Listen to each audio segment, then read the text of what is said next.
అధ్యక్ష మరి ఆయన ఎట్లా మాట్లాడుతున్నాడు మొత్తముగా గత ప్రభుత్వం ఏం అంటే కాంగ్రెస్ ప్రభుత్వం ఏం చేయలేదు అప్పుడు ఇప్పుడు మొత్తం మేమే చేసినామని చెప్తున్నారు ఆ సోదరుడు మొన్ననే టిఆర్ఎస్ లో పోయిండు అప్పటిదాకా కాంగ్రెస్ లోనే ఉన్నాడు అంటే కాంగ్రెస్ ప్రభుత్వం యొక్క కార్యక్రమాలు నచ్చాయి కదా అధ్యక్ష ఈ రోజు ఈ రాజ్యాంగం ద్వారా ఎస్టీ స్టేటస్ ఇచ్చిందే ఎస్సీ ఎస్టీలకు కాంగ్రెస్ ప్రభుత్వం అధ్యక్ష అదే విధంగా సోదరికి కూడా రిజర్వేషన్ రావడానికి ఆ రోజు 1976లో ఇందిరమ్మ గారు మరి తీసుకొచ్చినటువంటి రిజర్వేషన్ తోటే ఈరోజు సోదరుడు ఈరోజు ఎమ్మెల్యేగా ఇక్కడ రావడం జరిగింది ఇంకొకటి గత ప్రభుత్వం మరి లోకల్ రిజర్వేషన్ కాంగ్రెస్ ప్రభుత్వం తీసేసిందనే విధంగా మాట్లాడారు గతంలో జీవో నెంబర్ 3 తీసుకొచ్చి ఏజెన్సీ ప్రాంతాలలో ఐటీడీఎల్ ద్వారా వేలాది మందికి ఉద్యోగాలు ఇచ్చిన ఘనత కాంగ్రెస్ ప్రభుత్వంది కానీ మీరు సరిగ్గా ఆర్గ్యుమెంట్ చేయక అది కోర్టులో పోయింది మీరు ఇచ్చిన 10% రిజర్వేషన్ కూడా ఎలక్షన్స్ ముందు ఇచ్చారు అది కూడా ఇవాళ కోర్టులోనే ఉంది సార్ కాబట్టి మాట్లాడేటప్పుడు కూడా కొంచెం ఆలోచించాలి అదేవిధంగా పోడు భూముల చట్టం వందల సంవత్సరాలుగా అడవులలో బతుకుతున్నటువంటి అనగారిన ఆదివాసీ గిరిజన వర్గాలకు మరి పోడు భూముల చట్టం 2006 ద్వారా హక్కు కల్పించినటువంటి ఘనత శ్రీమతి సోనియా గాంధీ గారు యూపీఏ చైర్పర్సన్గా అదేవిధంగా ఆనాటి ప్రధానమంత్రి మన్మోహన్ సింగ్ గారు సార్ కాబట్టి ఇంకా కొన్ని మైనార్టీల గురించి మేము వచ్చి 10 నెలలు అయింది మీరు 10 సంవత్సరాలు అన్నారు 12% రిజర్వేషన్ ఇస్తా అన్నారు మరి 10 సంవత్సరాలైనా ఇవ్వలేదు అది మీరు మాట్లాడాల్సిన అవసరం ఉంది సార్ అదే కాకుండా దళిత బంధు పేరుతోటి మోసం చేసినామన్నారు ఇందులో ఆల్రెడీ 2000 కోట్ల రూపాయలను ఈ సంవత్సరానికి గాను మరి పెట్టడం జరిగింది కాబట్టి మేము ప్రవేశపెట్టినటువంటి బడ్జెట్ను కూడా చూసుకొని మాట్లాడితే బాగుంటుంది అంటే ఓకే అన్న నేనేం అనడం లేదు కానీ మేము పెట్టినాం కదా పెట్టిన వాటిని కూడా మీరు పెట్టలేదు చేయలేదు అని కాకుండా మంచిని మంచి అనుండ్రి చెడుని చెడు అనుండ్రి పాలకు పాలు నీళ్ళకు నీళ్ళు అంతేగాని అన్నీ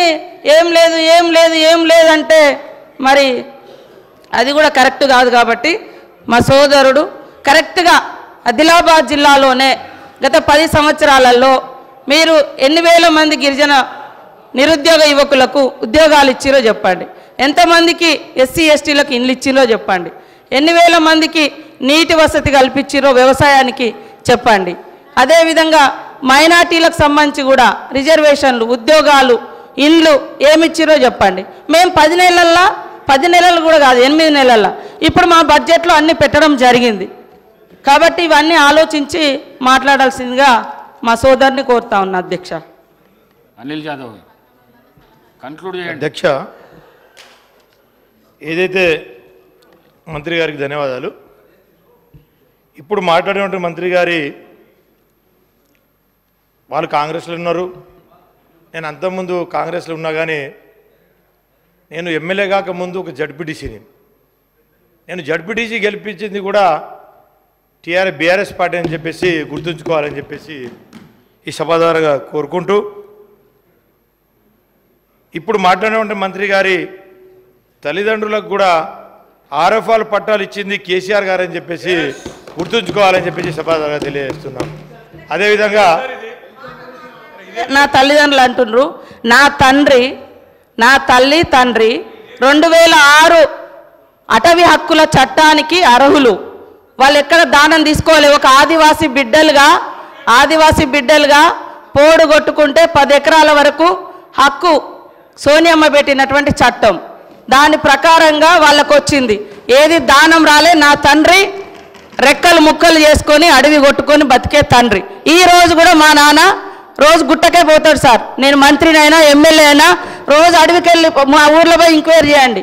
కాబట్టి ఏది ఉచితంగా రాలే చట్ట ప్రకారం వచ్చినటువంటి హక్కు కాబట్టి దానం ఇచ్చినాం అని మాట్లాడకండి అది నా హక్కు ఆదివాసీ బిడ్డగా కాంగ్రెస్ ప్రభుత్వం పెట్టినటువంటి హక్కు ప్రకారం నా తండ్రికి పోడు భూముల పట్టా హక్కు వచ్చింది అది కూడా మీ ప్రభుత్వం వచ్చిన తర్వాత 10 ఏళ్ల తర్వాత ఎన్నికల ముందు మీరు తీసుకున్నారు అప్పటిదాకా చాలామంది గిరిజనులకు పట్టాలు రాక ఇబ్బంది పడ్డ మాట వాస్తవము కాబట్టి ఈ రోజు కూడా మరి కాంగ్రెస్ ప్రభుత్వంలో మీరు రైతు బంధు తీసుకునేటోళ్ళు ఎమ్మెల్యేలు మంత్రులు ఉన్నారు, అదేవిధంగా ఇంకా రకరకాల స్కీమ్స్ తీసుకుంటూ ఉన్నారు. అంటే ఒక ఆదివాసిని అయినందుకేనా సార్ పదే పదే పదే పదే ఈ ఎమ్మెల్యే తల్లిదండ్రులకు ఇచ్చినాము, ఎమ్మెల్యే తల్లిదండ్రులకు ఇచ్చినామని చెప్తారు? అది నా హక్కు. నేను ఎమ్మెల్యే కాకముందు నుంచి కూడా నా తండ్రి నా తల్లి అడవిని ఆధారంగా చేసుకొని బతికే కుటుంబాలు మావి. కాబట్టి ఆ క్రమంలో వచ్చినటువంటి తప్ప అది పుణ్యానికి దానంగా రాలే. అందుకనే ఇంకోసారి ఇక్కడ ఉన్నటువంటి ఎమ్మెల్యేలు కూడా మాజీ మంత్రులు కూడా మరి